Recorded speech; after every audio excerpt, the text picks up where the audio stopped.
magsusurvive kami ng 3 araw sa kagubatang ito. Gamit lamang ang itak. Kaya naming mag-survive na walang dalang tubig, walang pagkain, walang tirahan, at first time sa sabak sa ganitong kagubatan. Nasusuka ako.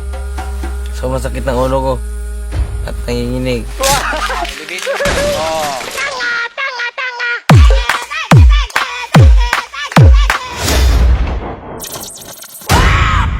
Ang una nating gagawin ay maghahanap tayo ng spot kung saan kami pwedeng gumawa ng camp. Para makasurvive sa challenge na ito, kailangan naming lumikha ng teamwork. Kaya habang naghahanap kami ng tamang lugar, ang iba naman ay naghahanap ng materyales at pagkain. First ulam, tanghalian. Dapat maghiwalay tayo para mas mapadali. Dito. Pwede dito. Mas maraming kahoy na pwedeng gawing haligi. Pero baka malaglag yung gamit natin dyan. Bobo, wala tayong gamit. Habang magpuputol sila ng kawayan, may mga pangyayari talaga na hindi maiiwasan. Dito tayo. Lahat ng makikita mo dito ay totoo. Grabe, may mga tinik yan. Kuya nga eh. Talap. Pagkatapos naming makapili ng lugar matitirahan, nagtulong-tulong na kami sa paghahanap ng mga materyales. Time check. Alas 10:19 na. Real talk, kahit hindi kami makakain ng maayos ngayon, pwede kaming makasurvive. Ang dapat namin gawin ay makagawa ng matutulugan bago pa man lumubog ang araw. Maghanap din ako ng bubong tsaka lubid. Ulalam! Dito, bubutasan natin para pangsahig. Ito yung magiging haligi natin, yung mga puno. Meron tayong nakitang berry dito, mala strawberry. Dahil sa kakulangan sa pagkain, lahat ng makikita naming masarap tingnan ay sinusubukan namin. Pait. Hindi pwede kainin kasi ang pait.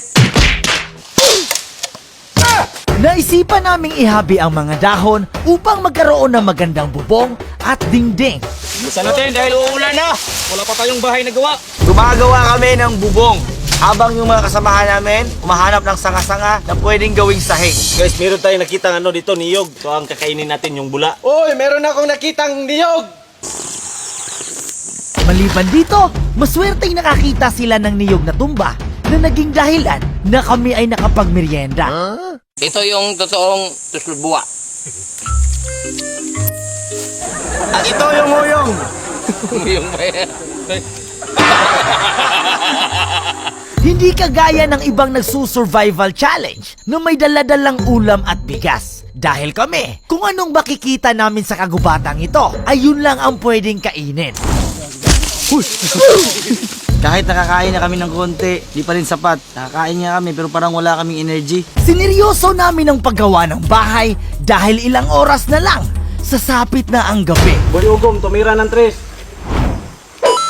Nahihirapan kami sa paggawa ng bahay dahil baging lang ang gamit at hindi pa ako. At dahil 5 oras na kami na hindi nakakain ng tama, nagsimula na ang aming problema. So ngayon, maghahanap kami ng pagkain na pwedeng kaining hilaw. Swerteng nakahanap sila ng saging na pwede naming makain. Ito, nakahanap na tayo ng saging.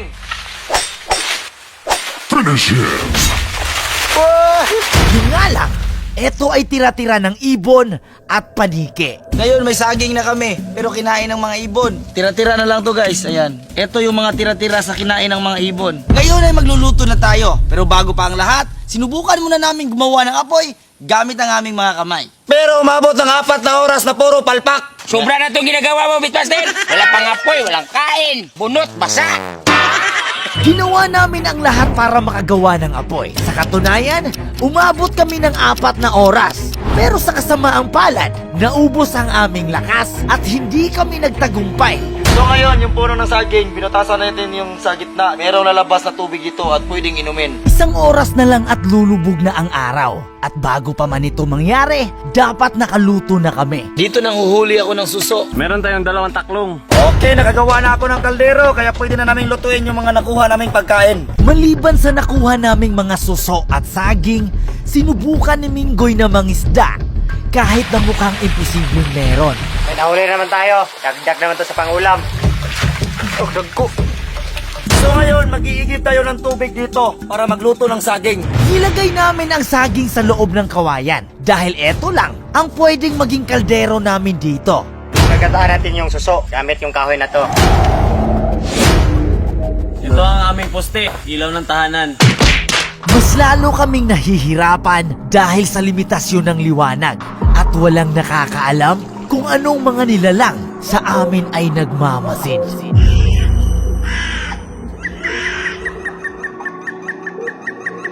Master, ito na unang naluto.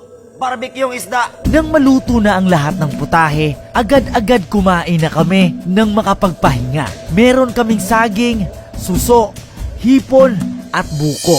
Dad, maraming salamat sa pagkain ngayon. Hindi namin to in-expect na may ganitong makuhang pagkain dito sa lugar na to. Keep us safe sa kinakain namin ngayon kasi halos lahat kami dito ay first time tong mangyari na kumain ng ganito. In Jesus' name, Amen.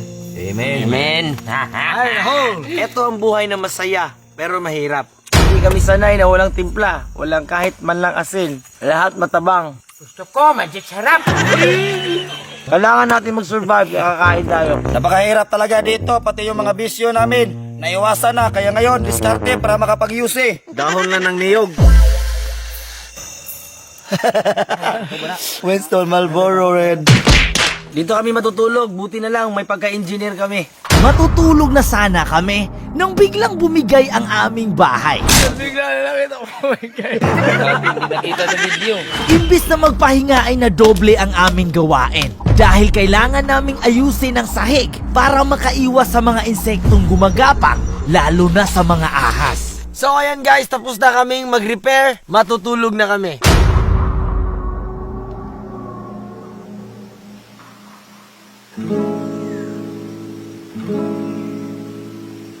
Sobrang ginaw. Tapos nasakit sa likod, pero buhay pa rin. Welcome to day 2! Bagong araw, bagong pag-asa, at bagong problema. Sobrang gutom na.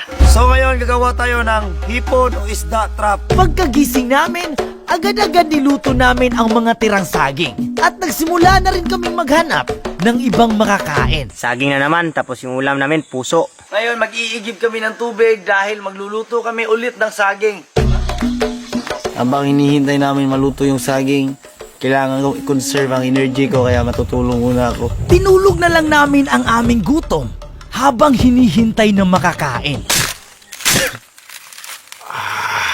Gigisingin ko si Beatmaster kasi natutulog. Ay, kain na tayo. Saging. Saging na naman. Ulam, saging. Ulam, puso. Saging galing. Nakakapagod na at sobrang gutom na. Father, the Son, the Holy Spirit, Amen. Lord God, maraming salamat sa blessing na binigay mo. Kahit nandito kami, walang madaling makuha ng pagkain, pero meron pa rin kaming nakuha. At maraming salamat. Sana makasurvive kami sa 3 days. Amen. Ito na naman ang partner ng saging, niyog. Kapon, saging. Ngayon, saging. Mamaya, saging. Bukas, saging. Kakatapos lang namin kumain, pero kailangan na naman naming maghanap para sa tanghalian. Kisunek, kung makahuli ka ng isda, bibigyan kita 5K. Tumatay. Ito nga pa. So ngayon guys, kailangan natin galingan sa paghuli ng isda dahil bibigyan tayo ng 5K ni sabi ni Beatmaster. So ngayon, tatapusin namin ang aming bahay dahil sobrang lamig kagabi. Tinapos namin ang paggawa ng bahay upang maagapan ang ginaw sa gabi, habang ang iba ay naghahanap ulit ng makakain. Nahuli ako ng 4 na isda. Pagkatapos namin kumain at natapos na rin ang paggawa ng bahay, napagpasyahan naming suyurin ang buong kagubatan.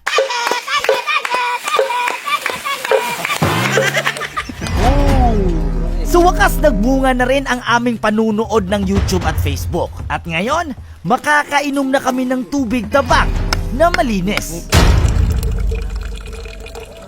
Nagpatuloy kami sa aming paglalakbay. Pero ang totoo, nagsimula nang sumakit ang aking ulo at inaatake na rin ako sa pagkahilo. Buti pa, di na lang kami sumama. Nagasto yung enerhiya namin. Ngayon, sobrang gutom ko na. Nanginginig na yung mga kamay ko. Pagkatapos ng ilang sapa na aming tinawid, sa wakas, nakakita kami ng isang magandang spot na pwedeng paglutuan. buwan Ang challenge na to ay napaka-extreme. Di ko inakala ganito kahirap. Sa wakas, mula nang dumating kami dito, ngayon pa lang kami nakatikim ng matamis. Habang hinihintay namin maluto ang pagkain, palala ng palala ang aking pagkahilo. Umuulan na ng malakas. Ang layo pa ng aming base. Ngayon, kakain na kami. Gabi at saging. Pinagtiyagaan namin ang mga gabing ito kahit na makati sa bibig. Pagkatapos, Pabalik na kami sa base. at dito, pasama ng pasama at palala ng palala ang aking pakiramdam. Ako, nahihilo na ako at parati masakit dito. Nasusuka ako. Sobrang sakit ng ulo ko at nanginginig. Ulod ba kay gulog? I quit. Dahil nag-quit na si Harley at Beatmaster, mag-quit na din kami para sabay-sabay kaming uuwi.